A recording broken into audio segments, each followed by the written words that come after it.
Sel nädalal selgus, et Eesti maanteedel pildistavad 100 kaamerad ülesse iga seal liikuva auto. See tuli üllatusena ka poliitikutele. Kuule, kaamera jälitus on igal pool Eestit on täis. Varsti lubati näotuvastust. Kõigest sellest ei tea ei peaminister, siseminister ei teadnud varem, justiitsminister on hämmingus. Ma ka ei teadnud austada. Vahel vaatad neid uudiseid, mis tulevad ja hakkad mõtlema, et äkki see süvariik ongi olemas.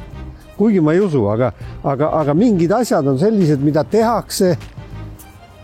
Ma ei tea, keegi teeb kas entusiasmist või leiab, et see on tore või raha on käes liiga palju või minnakse hulluks. Nojah, aga kõige hullem, et ametnikud teevad seda ilma seadusliku aluseta. Näiteks hoiavad ilma seadusliku aluseta neid andmeid, sest kiiruskaamerad on ju olemas, see on selge. Aga kunagi peab need andmed ju ära kustutama ja seal on asi üle kätte läinud. Kusagil peaks ikka inimestel olema see tunnetus, see respekt teiste inimeste eraelu ja selle puutumatuse vastu. Ja mulle küll ei meeldi see ausalt öelda. Ma saan aru, kui pannakse sellised kaamerad üles selleks, et heidutada natukene või rahustada liiklust sellistes päris liiklusohtlikes kohtades. Ja kõige hullem, et ministrid ei tea sellest, justiitsminister ei tea ja siis see näitabki, et siis nii-öelda ametnike riik elab oma elu. Aga nüüd me teame. Ja ma arvan, et me võtame selle koalitsioonileppes tõsiselt ette ka selle teema. See tuleb nisikene pärl sinna koalitsioonileppesse. Oi. Poolamets. Ma pean kihla, isegi sina kirjutad sellele koalitsioonileppele alla. Selleks ajaks, kui te tahate ellu viia, on juba Eesti 200 surnud. No ka sinu allkiri päästab meid siis ju. Aprilli algul käskis Riigikogu Moskva patriarhaadile alluval Vene õigeusu kirikul end Moskvast lahti siduda. Selle poolt hääletasid ka Valdo Randpere ja Anti Poolamets. President jättis seaduse välja kuulutamata ja nüüd leiavad kaamera ees mehed, et ei olnudki hea seadus. Põhimõtteliselt ma arvan sellest presidendi otsusest, et see oli õige otsus.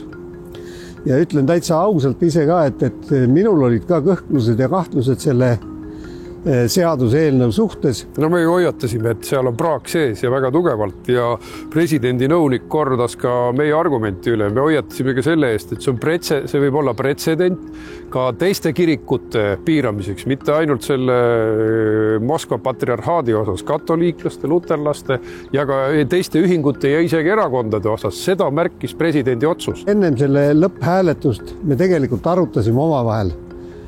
Et mida teha, et selle suurim puudujääk oli just see, et seal olid nagu pandud mingid nõuded, aga tegelikult nagu mingit rakendussätet ei olnud, et juhul kui nüüd nunnad ei katkesta oma sidemeid kuidagi avalikult või kirjalikult seal Moskvaga, et mis me siis teeme, kas me läheme siis buldooseriga Pühtitsa kloostri kallale või mida me teeme, see oli täiesti puudu. Mina olen täiesti nõus, Moskva patriarhaadi tuleb piirata, aga selleks on mitmed vahendid veel kasutamata. Minu meelest oleks aeg ka mõni Moskva patriarhaadi ka kirikuga leping lihtsalt ära lõpetada. Ja ma olen päris kindel, et muutmata kujul seda me küll vastu võtma ei hakka. USA käsib Venemaal ja Ukrainal kokku leppida ja põhimõtteliselt nendes piirides, kus praegu on rindejoon.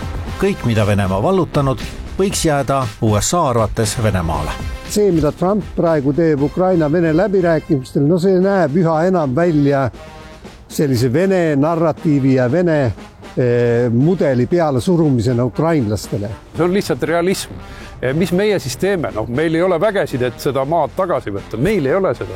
Ehk siis meie ei pea muidugi tunnustama, et Venemaa võttis maa ära, aga rinnet murda ei ole kellegi õnnestunud. Ei õnnestunud Bideni administratsioonil kõiki maid tagasi võtta. Kes ei proovinud ka seda?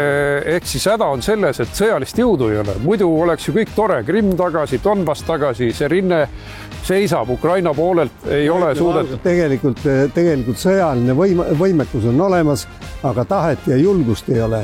Ja ma olen sinuga nõus, et me ei pea Trumpi sõimama või ameeriklasi sõimama siin, sest see ei tee midagi paremaks. Aga vaikselt kiruda tahaks küll neid. Ma arvan, et sina ka. No aga nad ei suutnud 3 aastaga minna Ukraina piiridele. Selles ongi asi. Et mis siis saab?